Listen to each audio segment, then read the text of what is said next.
Friends, welcome back to my channel Deepa complete nursing classes.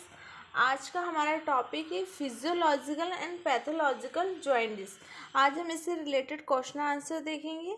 यदि आपको मेरा वीडियो अच्छा लगता है तो प्लीज़ मेरे वीडियो को लाइक कीजिएगा, शेयर कीजिएगा एंड मेरे चैनल को सब्सक्राइब कीजिएगा। तो आइए देखते हैं आज हम फर्स्ट क्वेश्चन, फिजियोलॉजिकल जॉइंटिस।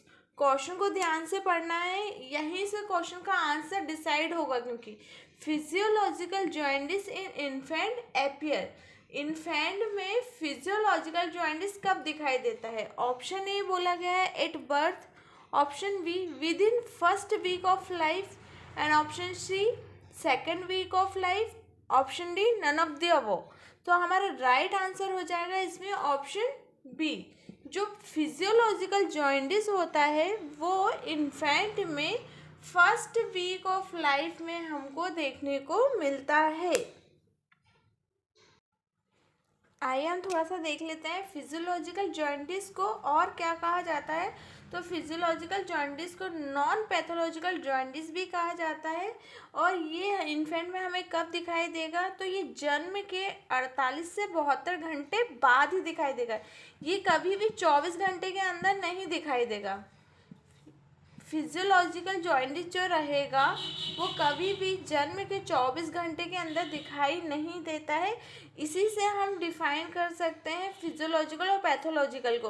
क्योंकि जो पैथोलॉजिकल जॉइंटिस रहता है वो जन्म के 24 घंटे के अंदर ही दिखाई दे जाता है, बट फिजियोलॉजिकल जॉइंटिस कभी भी जन्म के 24 घंटे के अंदर दिखाई नहीं देता। वो जन्म के 48 से 72 घंटे के बाद ही हमें दिखाई देता है। इसलिए हमारा जो फर्स्ट क्वेश्चन था उसमें हमारा राइट आंसर होता है first week of life. Okay, second question है physiological jaundice in term babies. Question को ध्यान से पढ़ना, क्वेश्चन में पूछा गया है टर्म बेबीज के बारे में। Physiological jaundice in term baby subside वाई। अब जो फिजियोलॉजिकल जॉइंटिस है वो टर्म बेबी में सबसाइड कब होता है? ऑप्शन ए है 5th day of life, option B 6th day of life, option C 7th day of life and option D 8th day of life. तो हमारा राइट आंसर इसमें हो जाएगा 7th डे ऑफ लाइफ। जो हमने पहले क्या देखा था कि जो फिजियोलॉजिकल जॉइंटिस है वो कब दिखाई कब दे रहा है इन्फेंट में? तो वो हमें 48 से 72 घंटे बाद दिखाई दे रहा है जन्म के, है ना, आफ्टर बर्थ। आफ्टर बर्थ ये हम किसकी बात कर रहे हैं? अपीयरेंस की, कि दिखाई कब दे रहा है ना, ये क्वेश्चन में पूछा गया। बट सेकंड क्वेश्चन में पूछा गया है कि ये सबसाइड कब हो रहा है, कि मतलब ये सबसाइड कब होगा। बट टर्म बेबी में पूछा गया है ना, तो टर्म बेबी की यदि हम जब बात कर रहे हैं तो फिजियोलॉजिकल जॉइंटिस सबसाइड हो जाता है उसमें 7th डे ऑफ बर्थ में। बट यदि यहीं पे क्वेश्चन में प्रीटर्म क्वेश्चन में पूछा जाता है प्रीटर्म बेबी में ये कब सबसाइड होता है, तो हमारा आंसर हो जाता 14th डे ऑफ लाइफ। कई बार क्वेश्चन में प्रीटर्म बेबी करके भी पूछा जाता है, तो हमारा उस समय आंसर राइट होगा 14 दिन, 14 दिन में सबसाइड होगा फिजियोलॉजिकल जॉइंटिस प्रीटर्म बेबी में। बट यदि टर्म बेबी की बात कर रहे हैं तो टर्म बेबी में ये 7 दिन में, जन्म के 7 दिन में सबसाइड हो जाएगा। थर्ड क्वेश्चन है pathological jaundice is infant appears. Infant में पैथोलॉजिकल जॉइंटिस कब दिखाई देता है? ऑप्शन है within first week of birth, option B second week of birth, option C first day of birth and option D none of the above.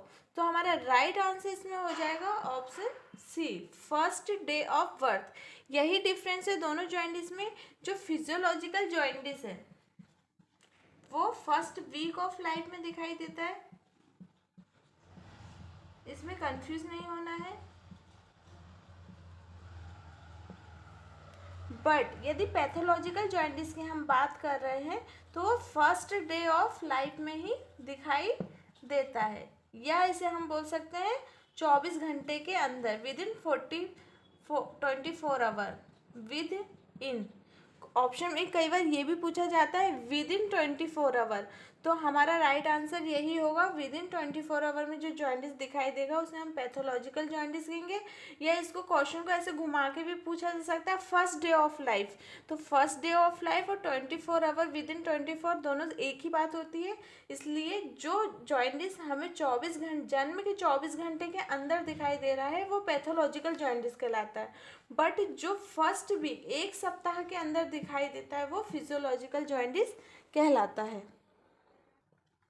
Question number 4, which drug is used into jaundice to decrease level of bilirubin. अब jaundice में क्या होता है, bilirubin का जो level रहता है वो इंक्रीज हो जाता है।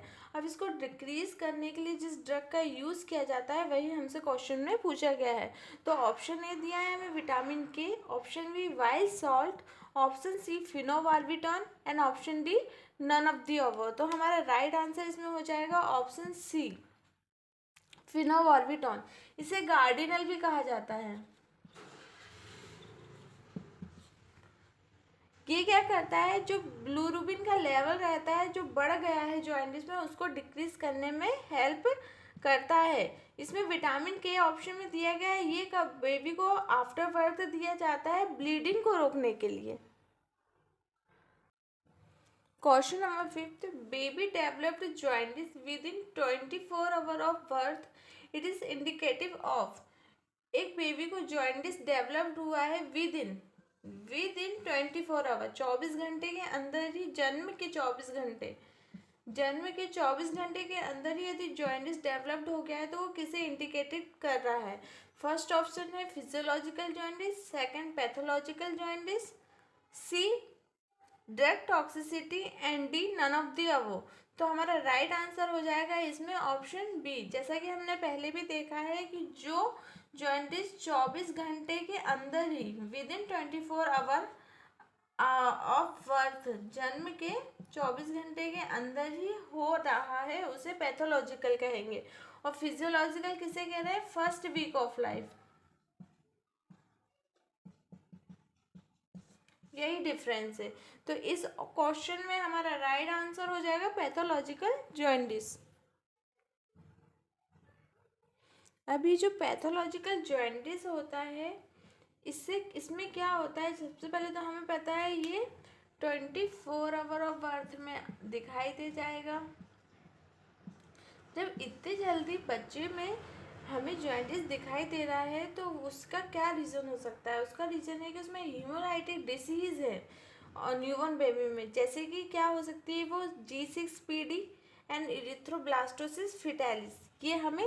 ये मतलब जो पैथोलॉजिकल जॉइंटिस जिन बच्चों में देखा जा रहा है वो हीमोलाइटिक डिसीज़ के थ्रू देखा जा रहा है। और वो हीमोलाइटिक डिसीज़ कौन कौन सी है, वो हो सकती है या तो उसे G6PD होगा या इरिथ्रोब्लास्टोसिस फिटालिस हो सकता है। Question number 6, exchange blood transfusion in term baby is required in pathological jaundice when bilirubin level is more than. जब एक्सचेंज ब्लड ट्रांसफ्यूजन हमें टर्म बेबी में कब करना होगा कि उसका बिलिरुबिन लेवल इसको चारों ऑप्शन में से किस कंडीशन में सूट करेगा कि हमें इस समय इसका पैथोलॉजिकल जॉइंटिस है और इसमें एक्सचेंज ब्लड ट्रांसफ्यूजन करना पड़ेगा। ऑप्शन ए 5 mg पर डेसीलीटर, ऑप्शन बी 10 mg पर डेसीलीटर, ऑप्शन सी 11 mg पर decilitre and option D 20 mg पर डेसीलीटर।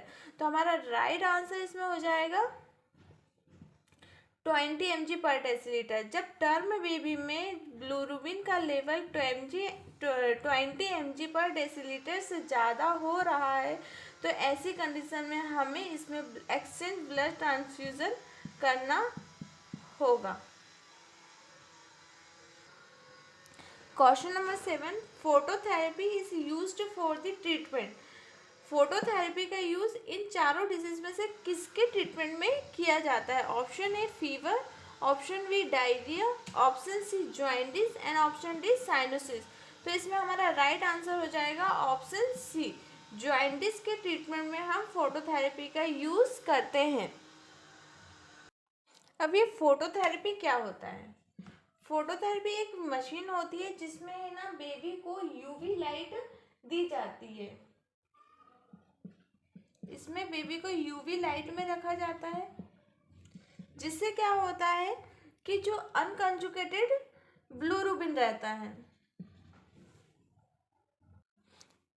अनकंजुगेटेड ब्लूबिलिन जो रहता है, जो जिससे बेबी को जॉइंटिस दिख रहा है, अब जब हम उसे फोटोथेरेपी जिसमें यूवी लाइट दी जाती है उसके नीचे रखते हैं, तो जो अनकंजुगेटेड ब्लूबिलिन रहता है वो कंजुगेटेड ब्लूबिलिन में चेंज हो जाता है।